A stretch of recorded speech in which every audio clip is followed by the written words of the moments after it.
kami dari kelompok 5 akan mempersembahkan drama yaitu berjudul Penculikan Aktivis tahun 1998 yang beranggotakan saya sebagai tim mawar dan Akbar sebagai tim mawar dan Aga sebagai aktivis, Rizka dan Mina itu sebagai pembawa acara dan Rita sebagai narator. Suatu hari tim mawar yang terdiri atas Komandan Mayor Bambang Kristiono, Wakil Komandan Kapten Fauzani dan Pak Intel tim Kapten Nugroho. Setelah itu terjadi ledakan pada 18 Januari 1998 dan tim mawar mencurigai sejumlah aktivitas yang terlibat. Target pertama adalah Desmond Activities dan pengacara. Audio Jungle.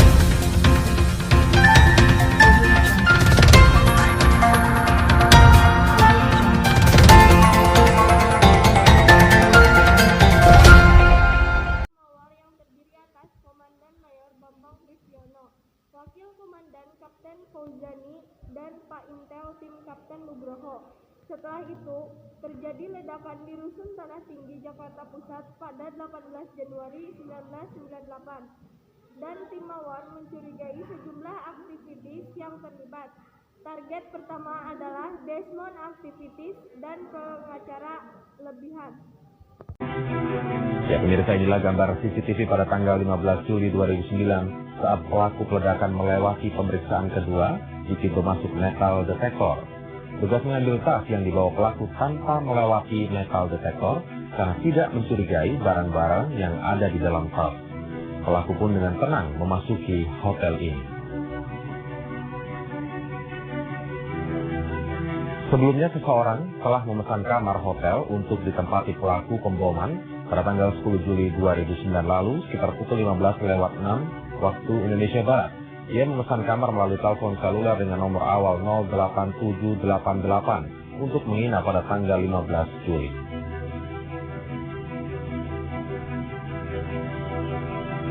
Ya, inilah pelaku, kemudian pelaku peledakan kemudian melakukan check-in di kamar hotel sekitar pukul 15:01 pada tanggal 15.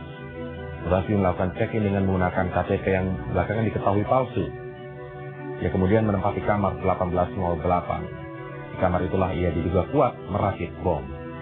Dan pada hari H tanggal 17 Juli 2009, pelaku melakukan aksi bom bunuh diri. Pada saat itu, waktu menunjukkan pukul 7:45 menit. Pelaku membawa sebuah koper ke arah lounge Hotel JW Marriott. Dan 1 menit kemudian, Presiden Direktur PT Hotel Indonesia Timothy David McKay terlihat berjalan ke arah pusat ruangan lobi hotel. Dan saat kemudian, tepat pukul 7:47 waktu Indonesia Barat, bom meledak.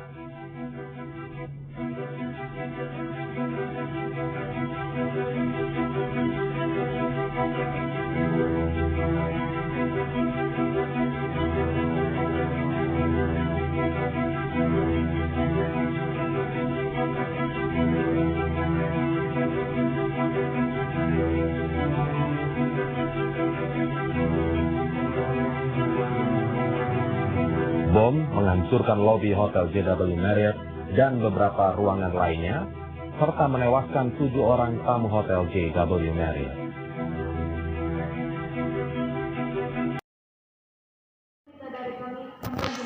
Audio Jungle.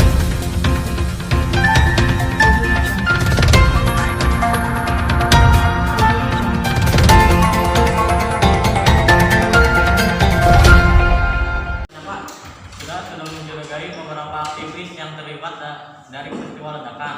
Target pertama kita adalah Desmond, seorang aktivis dan pengacara LPHN. Kapan kita akan menangkapnya? Kita akan menangkap pada tanggal 3 Februari sekitar pukul 9:30.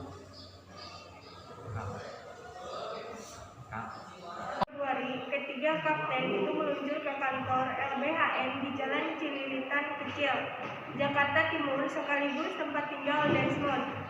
Menjelang siang, Desmond keluar kantor sekitar pukul 12. Melihat itu, Kapten Dadang langsung menyusul Desmond naik mikrolet. Begitu sampai di dekat sekretariat Gerakan Mahasiswa Kristen Indonesia, Desmond Jangan bergerak. Angkat.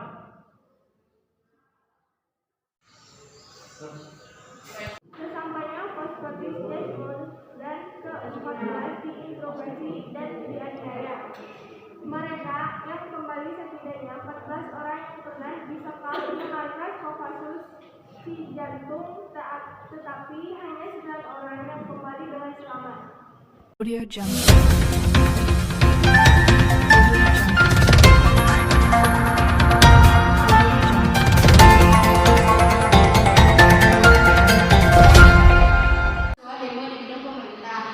Terkait penculikan 14 aktivis dan 9 diantaranya sudah ditemukan dengan selamat, sedangkan sisanya tidak ditemukan.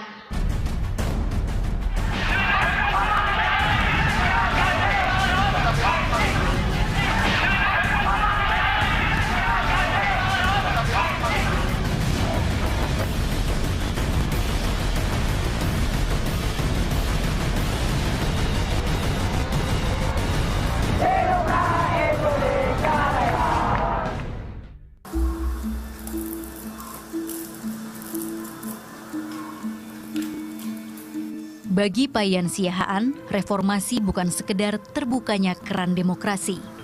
Jatuhnya kekuasaan Orde Baru harus ditebus mahal. Kehilangan putra kesayangan Ucok Munandar Siahaan. 16 tahun sudah Ucok lenyap tanpa jejak. Mahasiswa Sekolah Tinggi Ilmu Ekonomi Perbanas ini merupakan satu dari 13 orang korban penghilangan paksa yang hingga kini belum kembali. Segala daya Payan lakukan untuk menemukan Ucok. 2 windu berlalu, namun jejak Ucok tak jua terendus. Segala upaya hukum yang dilakukan seolah terhadang tembok tebal. Selama dia belum ada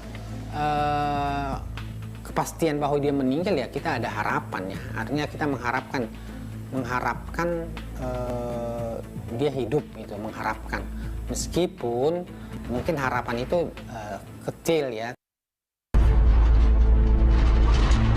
Semua bermula kala Orde Baru tengah hamil tua.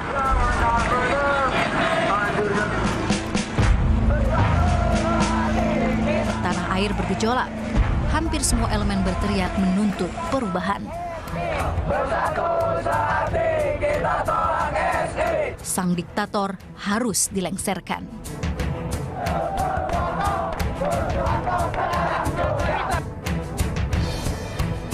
Untuk memperoleh perubahan, banyak darah yang harus tumpah. Nyawa seolah menjadi barang murah. Penghilangan paksa menjadi upaya penguasa untuk mempertahankan tahtanya.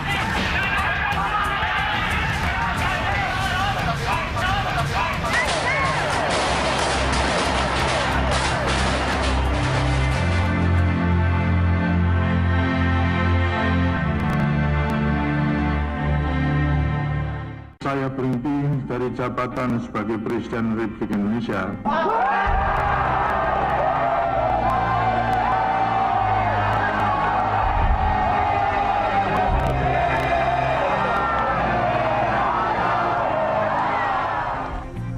Bekas Kepala Staf Angkatan Darat Maijen TNI Purnawirawan Kiflan Zen berkukuh kalau yang terjadi pada periode 1997-1998 bukan penculikan. Kiflan berkilah, yang dilakukan tentara pada masa itu hanya mengamankan. Mengenai masalah dikatakan penculikan, itu bukan penculikan, itu perintah negara menangkap para aktivis yang membawa bom dan melakukan bom di Tanah Tinggi, meledak bomnya, di Bekasi meledak bomnya, untuk mengacau pemilihan umum 97 dan sidang umum MPR 98. Jadi ditangkaplah. Kelompok yang disebut Kiflan sebagai pengaman negara itu adalah Tim Mawar.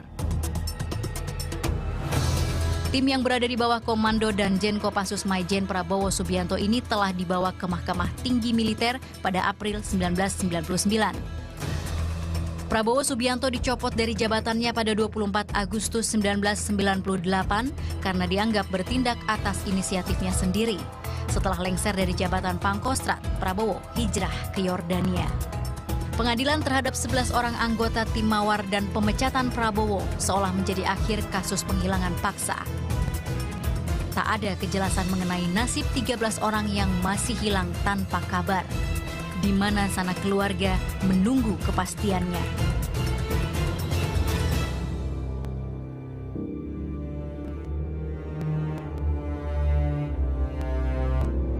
presiden yang tidak mau membentuk Kepres. Ini kan tanda tanya besar. Kenapa gitu kan?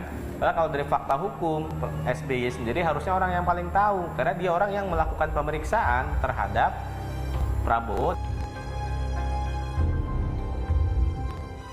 Kini rakyat menanti siapa calon pemimpin negeri yang mampu dan berani menuntaskan perkara ini. Bukan hanya demi mereka yang menjadi korban, tapi atas nama hak asasi seluruh rakyat Indonesia. Erni Suci, Dede Rohali melaporkan untuk NET. Audio Jungle.